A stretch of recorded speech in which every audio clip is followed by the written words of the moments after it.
بسم اللہ الرحمن الرحیم نحمده ونصلی ونسلم علی رسولہ الکریم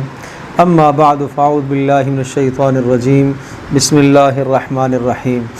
یعتذرون الیکم اذا رجعتم الیہم قل لا تعتذروا لن نؤمن لکم قد نبأنا اللہ من اخبارکم وسیر اللہ عملکم ورسولہ ثم تردون الی عالم الغیب والشہادہ فینبئکم بما کنتم تعملون صدق اللہ مولانا العظیم۔ سورۃ التوبہ کا بیان چل رہا تھا اور 10ویں سپارے کے نصف حصے میں سورۃ التوبہ ہے اور 11ویں سپارے کے ایک ربع میں بھی سورۃ التوبہ کا بیان ہے۔ یہ 10ویں سپارے کا نصف اور 11ویں سپارے کا ایک ربع جو سورۃ التوبہ کے مضامین پر مشتمل ہے، اور یہ سورۃ التوبہ کے وہ مضامین ہیں جو رسول پاک صلی اللہ علیہ وسلم کی عمومی بعثت سے تعلق رکھتے ہیں کہ آن حضرت صلی اللہ تعالیٰ علیہ وسلم نے جب جزیرہ نما عرب سے نکل کر باہر آپ علیہ الصلوۃ والسلام نے اللہ کے پیغامات کو بھیجنا شروع کیا تو وہاں سے کیا مخالفتیں آئیں۔ چنانچہ انہی مخالفتوں کے نتیجے میں جنگ موتا ہوئی، اور پھر جنگ موتا کے بعد پھر غزوہ تبوک کا سلسلہ پیش آیا۔ تو چنانچہ 10ویں سپارے کے نصف کے بعد سے غزوہ تبوک کا بیان تھا، اور جس کے مضامین گزشتہ کل آپ سماعت فرما چکے ہیں۔ 11ویں سپارے میں جو سورۃ التوبہ کا حصہ ہے شروع میں، یہ ان منافقوں کے احوال پر مشتمل ہے جو جنگ تبوک سے غزوہ تبوک سے پیچھے رہے، اور جن کا پیچھے رہنا بغیر کسی سبب اور بغیر کسی عذر کے تھا، اور صرف بس یہ بات تھی کہ مجھے نہیں جانا، اور رسول پاک صلی اللہ علیہ وسلم کے کھلا حکم کی مخالفت کی۔ آپ علیہ الصلوۃ والسلام جب واپس تشریف لائے تبوک سے تو یہ آئے اور سب نے آ کے اپنی طرف سے معذرتیں پیش کی۔ یعتذرون الیکم اذا رجعتم، آپ علیہ الصلوۃ والسلام کو اسی تبوک کے سفر میں یہ آیات نازل ہو گئیں اور بتا دیا گیا جب آپ واپس مدینہ میں جائیں گے تو یہ منافق آپ سے معذرتیں کرنے آئیں گے، اور آپ کہہ دیجیے گا لا تعتذروا لن نؤمن لکم قد نبأنا اللہ من اخبارکم، مت معذرتیں پیش کرو، ہم تمہاری معذرتوں کو نہیں تسلیم کرتے، اور اللہ پاک نے تمہارے احوال کو ہمیں بتلا دیا ہے، تمہاری ساری صورتحال سے اللہ نے ہمیں آگاہ کر دیا کہ تمہارا کوئی عذر نہیں تھا، اور اللہ تبارک و تعالیٰ تمہارے ان حالات کو اور ظاہر کرے گا۔ اللہ کا رسول بھی جانتا ہے، اور ایمان والوں کے سامنے بھی تمہارے ان احوال کو ظاہر کیا جائے گا، اور تمہاری پول پٹیاں کھلیں گی کہ تمہارے دلوں کے اندر رسول اکرم صلی اللہ تعالیٰ علیہ وسلم اور اہل ایمان کے خلاف بغض اور نفاق بھرا ہوا ہے، اور سراسر تم منافقت پر ہو۔ سیحلفون باللہ لکم اذا انقلبتم سیحلفون باللہ لکم اذا انقلبتم الیہم لتعرضوا عنہم فاعرضوا عنہم انہم رجس ومأواہم جہنم، قسمیں کھا کر یہ کہیں گے جب آپ واپس آئیں گے اور آپ کے سامنے معذرتیں پیش کریں گے، اور یہ اس لیے معذرتیں کریں گے تاکہ آپ ان سے اعراض کریں، تو ٹھیک ہے آپ اعراض کر دیں، لیکن یہ ہیں غلیظ اور ناپاک لوگ، ومأواہم جہنم، اور ان کے ٹھکانے جہنم ہے۔ یحلفون باللہ لکم، جھوٹی قسمیں کھا کر تمہیں راضی کریں گے۔ اے مسلمانوں، اگر تم راضی ہو بھی جاؤ جب بھی اللہ ان سے راضی نہیں ہوگا۔ اسلام کے احکام سے اس طرح سے پہلو تہی کرنا، روگردانی کرنا اور جان کر بھی عمل نہ کرنا، یہ کھلا اللہ کی دھرتی پر بغاوت ہے جو اللہ کو اچھی نہیں لگتی۔ اور کچھ دیہات کے لوگ تھے جو اس سے پیچھے رہ گئے تھے تو ان کا بیان آیا۔ ہاں، دیہاتیوں میں کچھ ایسے بھی تھے کہ جو اللہ اور اس کے رسول پر ایمان رکھتے ہیں اور اسی طرح سے نیک اپنے اموال کو اللہ کی راہ میں خرچ کرتے ہیں اور اللہ اور اس کے رسول کا قرب چاہتے ہیں۔ پھر ان مہاجرین اور انصار کا بیان ہوا جنہوں نے ہمیشہ رسول پاک صلی اللہ علیہ وسلم کا ساتھ دیا۔ فرمایا یہ اللہ پاک نے ان کے لیے جنت کا وعدہ فرمایا، صرف انہی کے لیے نہیں، والذین اتبعوہم بإحسان رضی اللہ عنہم ورضوان، جو ان کی اتباع کرتا چلے اخلاص کے ساتھ، ایسوں کے لیے اللہ راضی ہے اور وہ اللہ سے راضی ہیں اور ان کے لیے جنت کے وعدے ہیں۔ اور پھر حکم دیا خذ من اموالہم صدقۃ تطہرہم وتزکیہم بہا وصل علیہم ان صلاتک سکن لہم۔ کچھ ایسے لوگ بھی تھے اس غزوہ تبوک میں پیچھے رہ جانے والے جو منافق نہیں تھے، 100% مخلص تھے، لیکن بس تکاسل، سستی کبھی ہو ہی جاتی ہے، آج نکلیں گے کل نکلیں گے، آج نکلیں گے کل نکلیں گے، چلے جائیں گے، یوں کرتے کراتے رسول پاک صلی اللہ علیہ وسلم واپس بھی آ گئے اور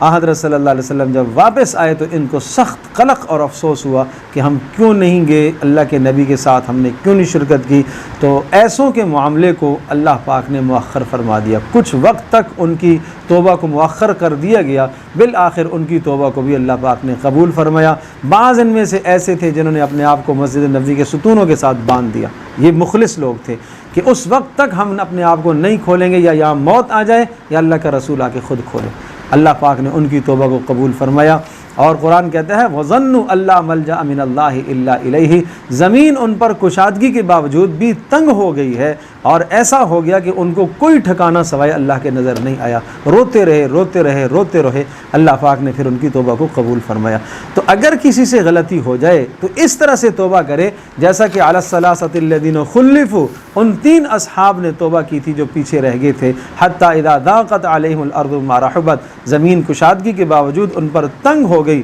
اور وظنوا الا ملجأ من اللہ الا الیہ، اور وہ یہ گمان کرنے لگے کہ اب ہمارے لیے کوئی جائے ٹھکانہ نہیں ہے. پھر اللہ نے ان کی توبہ کو قبول فرمایا، اور اللہ خوب توبہ کو قبول کرنے والا ہے. اور ساتھ ساتھ اس سے پہلے مسجد زرار کا تذکرہ کیا. یہ مدینہ منورہ میں ایک جگہ تھی جہاں پر منافقوں نے ایک مسجد تعمیر کرائی، اور ابو عامر راہب ایک راہب تھا اور وہ نصرانی تھا، اور اس کے لیے انہوں نے یہ ٹھکانہ بنایا کہ وہ یہاں آ کر رہے گا اور ہم نے اس کو مسجد ظاہر کرنا ہے اور یہاں بیٹھ کر مسلمانوں کے خلاف منصوبے بنائیں گے. تو رسول پاک صلی اللہ علیہ وسلم تبوک میں جا رہے تھے تو انہوں نے آ کے کہا کہ ہم نے مسجد بنائی ہے، آپ آئیے آ کے افتتاح فرمائیں. حضرت صلی اللہ علیہ وسلم نے فرمایا میں واپس آؤں گا پھر دیکھوں گا. واپسی پر یہ آیات نازل ہو گئیں والذین اتخذوا مسجدا ضرارا، کہ انہوں نے مسجد بنائی ہے نماز کے لیے نہیں، مسلمانوں کو تکلیف دینے کے لیے اور کفر پھیلانے کے لیے، مسلمانوں کے درمیان میں نفرتیں پیدا کرنے کے لیے. وَإِرْصَادًا لِمَنْ حَارَبَ اللَّهَ وَرَسُولَهُ، اور وہ شخص جو اللہ اور اس کے رسول کا دشمن ہے اس کے لیے انہوں نے کمین گاہ، آرام گاہ، ایک رہائش گاہ بنائی ہے. اور قسمیں کھا کے کہتے ہیں ان اردنا الا الحسنى، کہ ہماری مراد اس مسجد سے بھلائی ہے. واللہ یشہد انہم لکاذبون، اللہ گواہی دیتا ہے، اللہ شہادت دیتا ہے کہ یہ جھوٹ بولتے ہیں. لا تقم فیہ ابدا، ایسی مسجد میں بالکل آپ مت ٹھہرے، مت جائیے. لمسجد اسس علی التقوی من اول یوم احق ان تقوم فیہ فیہ رجال یحبون ان یتطہروا، وہ مسجد جو پہلے دن سے تقوی کی بنیاد پر بنائی گئی، خوف خدا کی بنیاد پر بنائی گئی، یہ مسجد قباء ہے جو مدینہ منورہ میں ہے. کہا اس میں ایسے لوگ ہیں یحبون ان یتطہرون، جو طہارت پسند کرتے ہیں. واللہ یحب المطہرین، اللہ بھی طہارت کو پسند کرتا ہے. آپ نے ان سے پوچھا آپ کی کیا طہارت ہے؟ انہوں نے کہا ہم جب استنجا کرتے ہیں پہلے ڈیلوں سے استنجا کرتے ہیں اور اس کے بعد پانی سے استنجا کرتے ہیں. آپ نے فرمایا اسی وجہ سے اللہ نے تمہاری تعریف فرمائی. آپ اندازہ کیجئے کہ طہارت کتنا اہم جز ہے اسلام کا اور کتنا اہم حصہ ہے. اس کو نصف ایمان اسی لیے کہا گیا کہ استنجے کے اندر مبالغہ کرتے ہیں، شدت کے ساتھ اہتمام سے استنجا کرتے ہیں. اس استنجے کی عادت کو اللہ پاک نے اتنا پسند کیا کہ اللہ نے قرآن میں ان کی طہارت اور ان کی خوبی کو ذکر فرمایا. تو فرمایا مسجد کی بنیاد تو تقوی پر ہوا کرتی ہے. افمن اسس بنیانہ علی تقوی من اللہ ورضوان، فرمایا جس مسجد کی بنیاد، جس عمارت کی بنیاد تقوی پر ہو اور اللہ کی رضامندی پر ہو، یہ زیادہ بہتر ہے. یہاں آپ ٹھہریں، یہاں آپ نماز پڑھیں. لیکن جس کی بنیاد ہی کفر پر ہو، جس کی بنیاد ہی فساد پر ہو، اور جس کی بنیاد ہی مسلمانوں کے درمیان میں تفریق کرنے پر ہو، وہاں آپ نہ جائیے.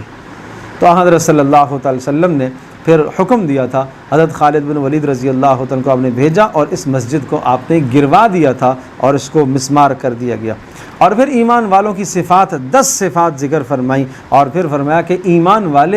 والوں کے لیے استغفار کریں، کافروں کے لیے استغفار کرنے کی آپ کو اجازت نہیں ہے، اگرچہ وہ تمہارے قرابت دار ہوں. جب بھی کافروں کے لیے استغفار کرنے کی اجازت نہیں. اور پھر تقوی کا معیار سمجھایا، تقوی کیسے حاصل ہوگا. اتقوا اللہ وکونوا مع الصادقین، نیک صحبت سے تمہیں تقوی حاصل ہوگا، اچھے لوگوں کی صحبت سے تمہیں تقوی آئے گا. وما کان المؤمنون لینفروا کافہ، علم کی تحصیل کے لیے تمہیں نکلنا چاہیے. فلولا نفر من کل فرقۃ منهم طائفۃ لیتفقهوا فی الدین، ہر بڑی جماعت سے چند اشخاص، 8 9 10 افراد، ہر بڑے قبیلے سے، ہر قوم سے، علاقے سے چند افراد نکلیں اور جا کے علم دین سیکھیں اور سیکھ کر واپس آ کے دوسروں کو ڈرائیں. ان کا کام ہے سیکھنے کے لیے جانے والوں کا کام لیتفقهوا فی الدین، خوب فقہ میں محنت کریں. علم کے حصول میں بھرپور محنت کریں، اور ان کا کام ہے جو واپسی جن کے پاس آئیں گے، قوم کا کیا کام ہے؟ وہ ہے ان کی نصیحتوں کو قبول کریں، ان کی نصیحتوں کو قبول کرے۔ اور پھر آخر میں یا ایھا الذین آمنوا قاتلوا الذین یلونکم من الکفار ولیجدوا فیکم غلظہ، اے ایمان والو جو گرد و نواح میں تمہارے کافر ہیں ان کے ساتھ تم قتال کرو، اور اسلام کو تمہیں غالب کرنا ہے، اور تمہارے یہاں ولیجدوا فیکم غلظہ، وہ کافر تمہارے اندر سختی محسوس کریں، تمہارا کوئی نرم گوشہ کافروں کے ساتھ نہیں ہونا چاہیے۔ اور پھر کچھ منافقوں کے احوال بیان کرتے ہوئے آخر میں رسول پاک صلی اللہ علیہ وسلم کے فضائل ذکر فرمائے، کہا یہ وہ رسول عظیم ہے کہ اگر تمہیں کوئی ناگواری گزرتی ہے تو اس نبی کو بھی تکلیف ہوتی ہے، جس طرح سے انسان کو اپنی ذات پر اگر کوئی ناگواری آئے تو تکلیف ہوتی ہے، ایسے ہی رسول پاک صلی اللہ علیہ وسلم کو، آپ علیہ السلام کے صحابہ کو اگر تکلیف پہنچتی تو آپ کو بھی ناگوار گزرتا تھا۔ اور فرمایا یہ تمہارے ایمان اور بالمؤمنین رؤوف الرحیم، ایمان والوں پر بڑا مہربان ہے یہ رسول۔ فَإِن تَوَلَّوْا فَقُلْ حَسْبِيَ اللَّهُ، خلاصہ اس صورت کا آ گیا، اگر آپ اعراض کرتے ہیں تو ٹھیک ہے، کریں اعراض، آپ کہہ دیجئے حسبی اللہ لا الہ الا ہو، میرا پروردگار تو وہ ہے جس پر مجھے بھروسہ ہے، اور اسی ہی پر مجھے بھروسہ ہے، اور وہ عرش عظیم کا مالک ہے۔ حدیث پاک میں آتا ہے جو شخص صبح کو اس کو 10 مرتبہ پڑھ لیتا ہے، اس آیت کو، حسبی اللہ لا الہ الا ہو علیہ توکلت ورب العرش العظیم، تو 7 مرتبہ اگر صبح کو پڑھ لیتا ہے تو اللہ پاک شام تک کے سارے کاموں کو بہتر کر لیتا ہے۔ شام کو پڑھتا ہے تو صبح کے تک سارے کام اس کے بہتر ہو جاتے ہیں۔ اس کے بعد سورہ یونس ہے۔ سورہ یونس میں تذکیر بے آلاء اللہ کی نعمتوں کے ذریعے سے نصیحتیں کی گئی ہیں، اور اللہ کی قدرت کے بڑے چند دلائل، اور ساتھ ساتھ گزشتہ اقوام کے کچھ احوال بھی بیان ہیں۔ گویا کہ تذکیر بے آلاء اللہ کی نعمتیں۔ نمبر 2 تذکیر بے ایام اللہ تبارک و تعالیٰ نے گزشتہ قوموں کے ساتھ کیا کیا، ماننے والوں کو کیا انعام عطا فرمایا، نہ ماننے والوں کو کیا سزائیں وہ، اور تیسرے نمبر پر اللہ کی قدرت کے دلائل۔ یہ 3 بنیادی مضمون ہیں اس صورت کے۔ الف لام را کتاب، الف لام را تلک آیات الکتاب الحکیم، یہ حکمت بری کتاب ہے، اور اکان للناس عجبا، اس بات سے تعجب ہے کہ ایک انسان کو اللہ نے رسول بنا کر بھیجا، تو رسولوں کو انسانوں کو سمجھانے کے لیے انسان ہی رسول آیا کرتا ہے، انسانوں کو سمجھانے کے لیے فرشتہ رسول نہیں آئے گا، انسانوں کو سمجھانے کے لیے جن رسول نہیں آئے گا، انسانوں کو سمجھانے کے لیے انسانی رسول آئے گا۔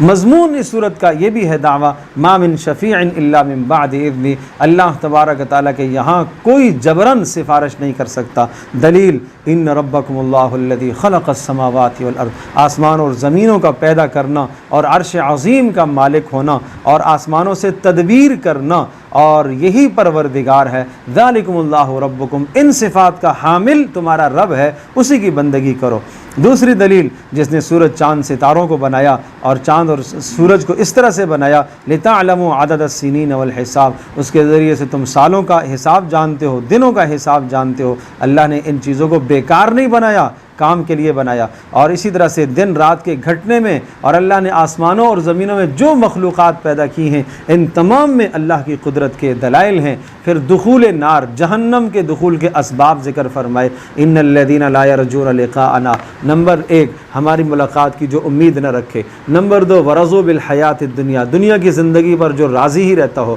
نمبر 3 واطمأنوا بہا، اور دنیا کی زندگی پر صرف راضی نہ، ترجیح نہ، بلکہ خوش رہتا ہو، مطمئن رہتا ہو کہ میں ٹھیک کر رہا ہوں۔ والذین هم عن آیاتنا غافلون، اور نمبر 4 وہ ہماری آیتوں سے غافل ہے، آخرت سے غافل ہے۔ ایسے کا انجام کیا فرمایا، اولئک مأواہم النار، ان کا ٹھکانہ جہنم ہے۔ پھر ایمان والوں کے چند احوال ذکر فرمائے، اور پھر عذاب الہی میں تم جلدی نہ مچاؤ، تم یہ طلب کر رہے ہو کہ کب آئے گا، وَلَوْ يُعَجِّلُ اللَّهُ لِلنَّاسِ شَرَّ اسْتِعْجَالَهُمْ بِالْخَيْرِ، جس طرح سے یہ اللہ کے عذاب کو جلدی مانگتے ہیں، اگر اللہ پاک جلدی کر دیتا تو آج ان کا صفایا ہو چکا ہوتا، لیکن ہم ان کو مہلت دیں۔ پھر ایک شکوہ ذکر فرمایا، وَإِذَا مَسَّ الْإِنسَانَ الضُّرُّ دَعَانَا لِجَنبِهِ أَوْ قَاعِدًا أَوْ قَائِمًا، انسان کا عجیب مزاج ہے، جب اس کو تکلیف پہنچتی ہے تو یہ ہمیں پکارتا ہے۔ وہ کیسے پکارتا ہے؟ لیٹے بھی پکارتا ہے، بیٹھے بھی پکارتا ہے، کھڑے ہو کے بھی پکارتا ہے، ہر حال میں اللہ ہی اللہ، اللہ ہی اللہ۔ اب سب بھول گئے، مصیبت جو آ گئی ہے اسے پتہ ہے اب اللہ کے سوا کوئی نہیں دور کر سکتا۔ فلما کشفنا عنہ ضرہ جب اس تکلیف کو ہم ہٹا دیتے ہیں مرہ کألم یدعونا الی ضر مسا، ایسا ہو جاتا ہے جیسے اس پر کوئی تکلیف آئی نہیں تھی، پھر مشرک بن جاتا ہے۔ یاد رکھیں تکلیف کے گزر جانے کے بعد اس تکلیف کے گزرنے پر، تکلیف کے ختم ہونے پر اللہ کا شکر نہ ادا کرنا اور اپنی زندگی کو نہ بدلنا، یہ بڑے سخت دھوکے کی بات ہے۔ حدیث پاک میں آتا ہے مومن اور منافق کی مثال۔ مومن پر مصیبت آتی ہے، بیماری آتی ہے، پریشانی آتی ہے، وہ اللہ کی ذات سے ثواب کی امید رکھتا ہے، اس کے درجے بلند ہوتے ہیں، اس کے لیے اللہ نے ایک مقام طے کیا، وہ ہوتا ہے ان مقامات تک نہیں پہنچ پاتا، مصائب آتے ہیں، مصائب پر صبر کرتا ہے، اس مقام پہ پہنچ جاتا ہے، اور اس مصیبت کے چھٹنے کے بعد وہ اپنی زندگی کو سنوار لیتا ہے اور اپنی زندگی سے، پرانی گناہوں والی زندگی سے باز آ جاتا ہے، اور وہ سمجھتا ہے کہ اللہ نے یہ جھنجھوڑا ایک بھیجا ہے، مجھے جھنجھوڑنے کے لیے اللہ پاک نے یہ حال لایا۔ لیکن فرمایا منافق، اس کی مثال ایسی ہے جیسے اونٹ کو رسی سے باندھ دیا جائے کسی سزا کے طور پر، اور جب کھولو تو اسے نہیں معلوم کہ مالک نے کیوں قید کیا تھا، کیوں باندھ کیا تھا، کیوں آزاد کیا۔ اسی طرح سے منافق پر جب مصیبت آتی ہے اس مصیبت سے کوئی سبق حاصل نہیں کرتا، نہ اس مصیبت پر وہ صبر کر کے اجر کماتا ہے اور نہ مصیبت کے بعد اپنی زندگی کو بدلتا ہے، وہ اسی طرح سے پرانے ڈگر پر چل رہا ہوتا ہے۔ فرمایا کذالک زین للمسرفین ما کانوا یعملون، اس طرح سے اللہ پاک حد سے تجاوز کرنے والوں کے لیے اعمال کو شیطان کی طرف سے مزین کر دیتا ہے۔ اور پھر وَلَقَدْ أَهْلَكْنَا الْقُرُونَ مِنْ قَبْلِكُمْ لَمَّا ظَلَمُوا، تمہیں پتہ ہے تم سے پہلے کتنے لوگوں نے جب ظلم اور زیادتیاں کی اور رسول ان کے پاس آئے، رسولوں پر انہوں نے ایمان نہ لایا تو اللہ پاک نے ان کو ہلاک کیا، اور ان کے بعد اللہ پاک نے تمہیں اقتدار عطا کیا۔ اس اقتدار سے یہ مراد نہیں ہے کہ اللہ نے تمہیں ملک کا اقتدار عطا کیا، آپ کے آباء و اجداد کے جانے کے بعد اللہ نے اس دھرتی، اس گھر کا آپ کو وارث بنایا ہے۔ دادا جی پہلے تھے، دادا کا انتقال ہوا، ابا جی اس گھر میں رہے، ابا کا بھی انتقال ہو گیا، اب کون ہے؟ پوتا صاحب رہ رہے۔ تو پوتے کو سمجھنا چاہیے کہ اگر میرے دادا نے، میرے باپ نے اس گھر کے اندر نافرمانیاں کی اور وہ دنیا سے چلے گئے، وہ کچھ بھی نہیں لے جا سکے، تو مجھے عبرت حاصل کرنی چاہیے، اس گھر کو میں بھی لے نہیں جا سکوں گا، اس کو میں بھی نہیں لے جا سکوں گا آخرت کی طرف، میرے عمل میرا ساتھ جائے گا، عمل ساتھ جائے گا۔ پھر مشرکین کا ایک قرآن پر اعتراض تھا، اس کا جواب دیا، یہ کہتے ہیں کہ اچھا بھائی اس قرآن کو ہم مان لیں گے، لیکن ائت بغیر ھذا القرآن او بدلہ، اس میں صاف صاف توحید کا تذکرہ ہے اور ہمارے بتوں کو برا بھلا کہا جاتا ہے، اس میں تھوڑی سی کچھ تبدیلی کر لے، کچھ ترمیم کر لے تو پھر ہم مان لیں گے۔ تو بھائی سمجھایا، دیکھو قل ما یکون لی ان ابدلہ من تلقاء نفسی، ضروریات دین میں سمجھوتے نہیں کر سکتا، ماننی ہے میری بات تو مانو، نہیں ماننی ہے تمہارے راستے کھلے ہوئے۔ قل لو شاء اللہ ما تلوتہ علیکم ولا ادراکم بہ فقد لبثت فیکم عمرا من قبلہ، اللہ تبارک تعالیٰ نے مجھے رسول بنا کر بھیجا ہے، میں ایسے نہیں آیا ہوں، میں نے 40 سال کا زمانہ تمہارے درمیان میں گزارا ہے، مجھے کبھی جھوٹ بولتا دیکھا ہے تم نے؟ مجھے کبھی کوئی خیانت کرتے دیکھا ہے تم نے؟ تم ہی لوگ مجھے صادق اور امین کہتے تھے، آج میری بات کو کیوں تسلیم نہیں کرتے ہو؟ آج جب میں نے خالص اللہ کی توحید کا پیغام سناتا ہوں تو تم بگڑ جاتے ہو، اور اگر میں اس توحید کے پیغام کے ساتھ ساتھ میں بتوں کا تذکرہ کروں تو تم خوش ہو جاتے ہو، اور تم یہی چاہ رہے ہو، تو اس میں میرا تمہارا سمجھوتا نہیں ہو سکتا۔ صاف صاف سی بات ہے۔ آج بھی کچھ دنیا میں کچھ لوگوں کا مزاج یہ ہوتا ہے، سب کو لے کے چلنا بھائی، سب کو، جی حضور اس نے جو کہا، جی حضور اس نے جو کہا، جی حضور اس نے جو کہا، جی حضور، یہ مزاج نہیں ہے۔ اسلام ایک نظریہ دیتا ہے آپ کو، اسلام ایک سوچ آپ کو دیتا ہے، اسلام ایک عقیدہ آپ کو دیتا ہے، اسلام ایک معاشرہ آپ کو دیتا ہے، اسلام ایک تہذیب آپ کو دیتا ہے، ایک ثقافت آپ کو دیتا ہے۔ آپ کو اپنی تہذیب میں، اپنی ثقافت میں، اپنی سوچ کے اندر مضبوط ہونا چاہیے۔ دنیا کہتی ہے مسلمان بنیاد پرست ہے، بنیاد تو ہر چیز کی بنیاد ہوتی ہے، اسلام نے تو ایک بنیاد دی ہے، اس بنیاد پر آپ کو قائم رہنا ہے، وہ رسول پاک صلی اللہ علیہ وسلم کی سنت۔ ضروریات دین میں سمجھوتے نہیں ہوتے کہ ہاں میں کفر کروں تمہارے ساتھ، میں تمہارے ساتھ شرک کروں اور پھر تم مجھ سے راضی ہو جاؤ، مجھے ایسی تمہاری رضا کی کوئی ضرورت نہیں ہے۔ صاف صاف اعلان کیا، اور اگر میں یہ باتیں کروں گا تو پھر میں اللہ پر جھوٹ باندھنے والا ہوں گا، میں یہ کام نہیں کر سکتا ہوں۔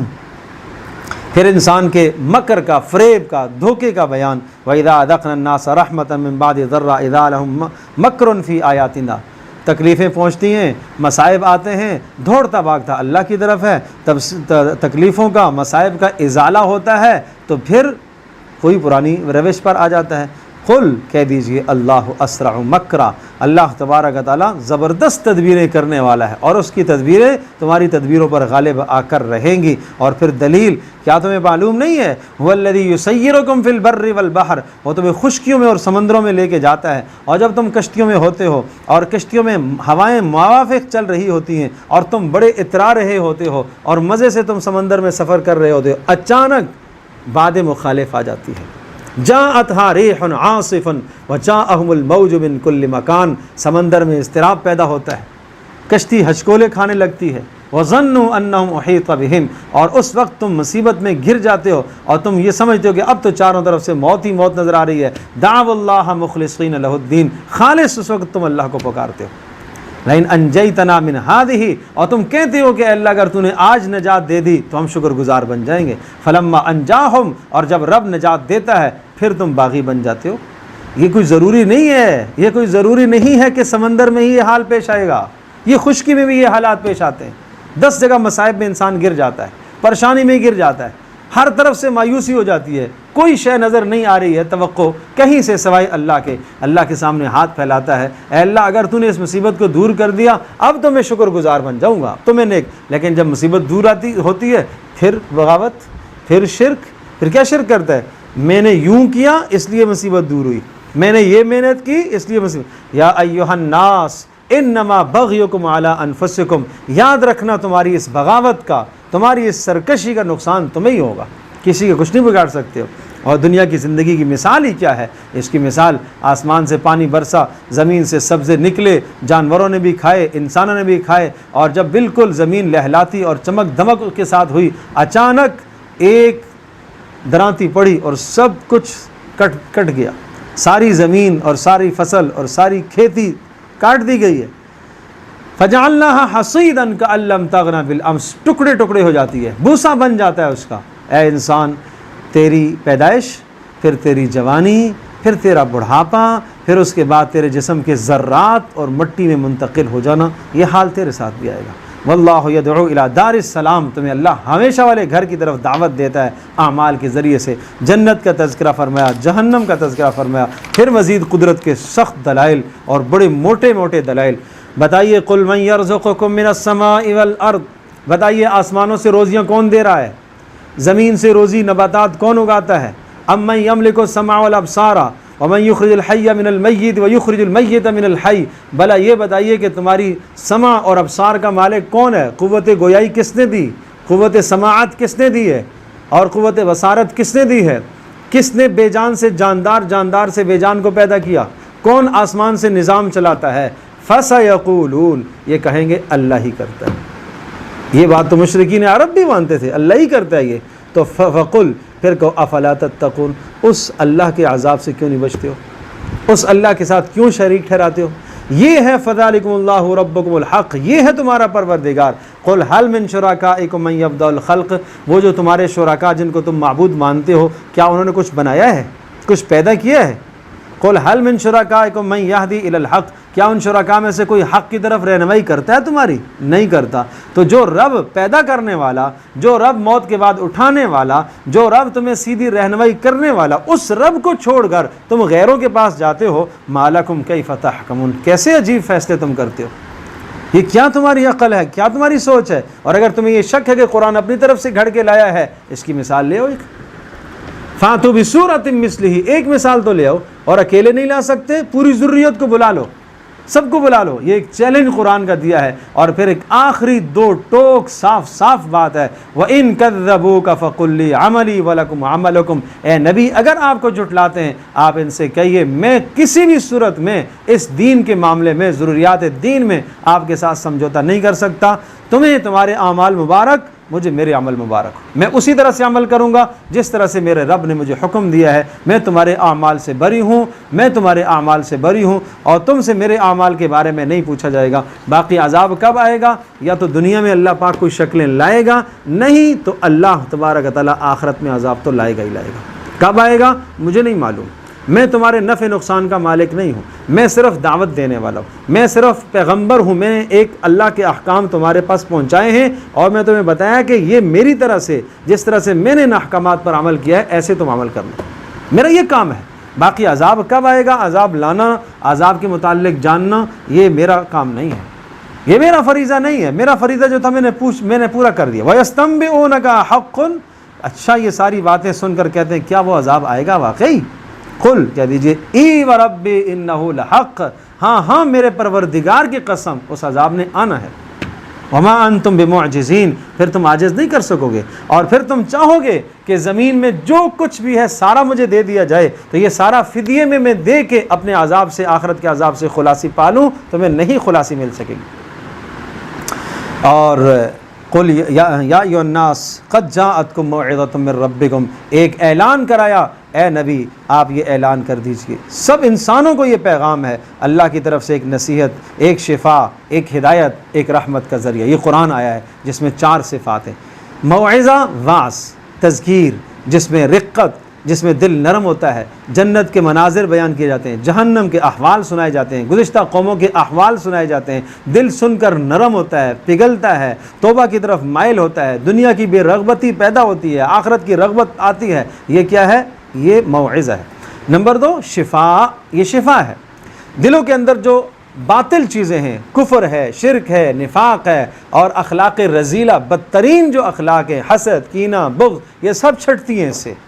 وہدن، اور پھر اللہ کی طرف سے پیغامات ہیں، ان پیغامات کو زندگی میں لے کے آنا، اخلاق حسنہ، صبر سے، تحمل سے، ایثار سے، آخرت کے یقین سے اپنی زندگی کو مزین کرنا، ورحمت، اور جب یہ 3 کام آپ کریں گے اب اللہ کی طرف سے رحمت برسے گی۔ قل بفضل اللہ وبرحمتہ، کہہ دیجئے یہ ہے اللہ کا فضل، یہ ہے اللہ کی رحمت، اور اس پر خوش ہونا چاہیے۔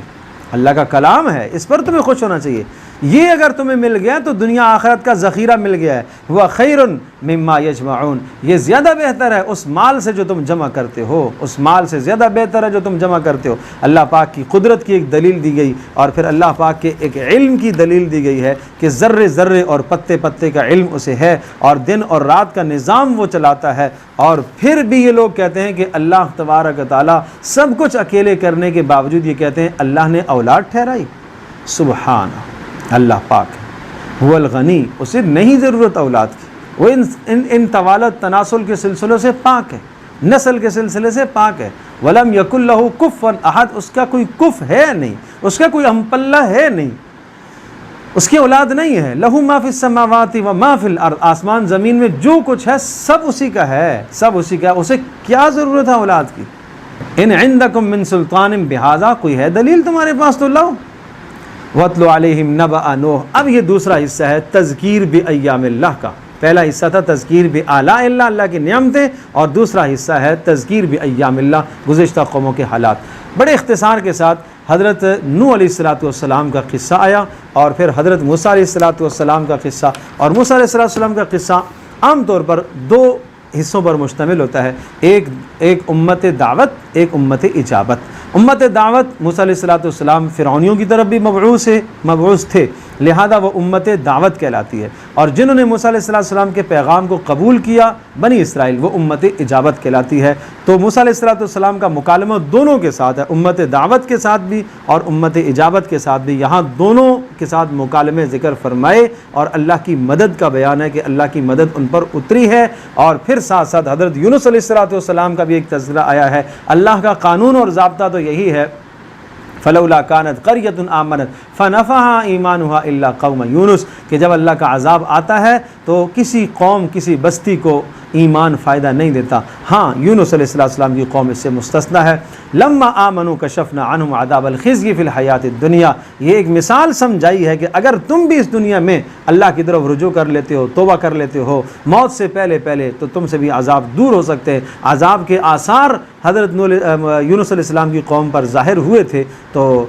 قوم ساری کی ساری سجدے میں گر پڑی، اللہ کے سامنے گڑ گڑائے، روئے، توبہ کی، معافی مانگی، تو اللہ تبارک تعالیٰ نے اس عذاب کو دور کر دیا۔ اور آخر میں پھر دوبارہ سے فیصلہ کن بات اور سورت کا خلاصہ، پوری سورت کا خلاصہ اس رکوع میں، قل یا ایھا الناس ان کنتم فی شک من دینی، پھر تمہیں یہ کہتا ہوں اگر تمہیں میرے دین میں شک ہے، جو میں پیغام لے کے آیا ہوں، جو میں قرآن لے کے آیا ہوں، جو میں رسالت لے کے، اگر تمہیں شک ہے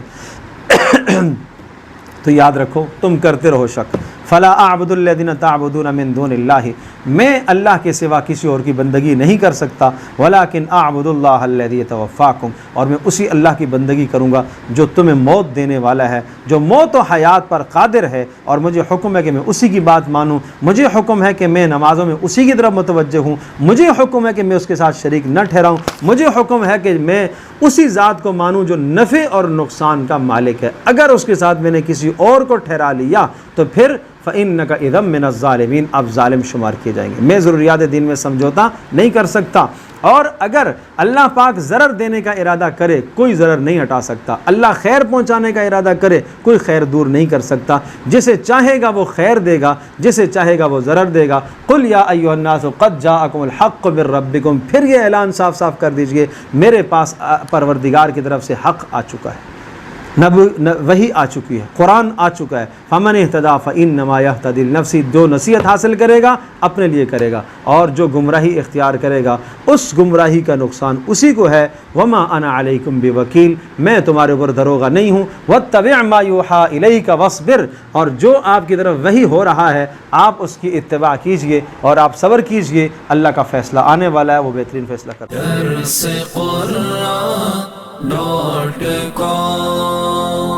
www.darsequran.com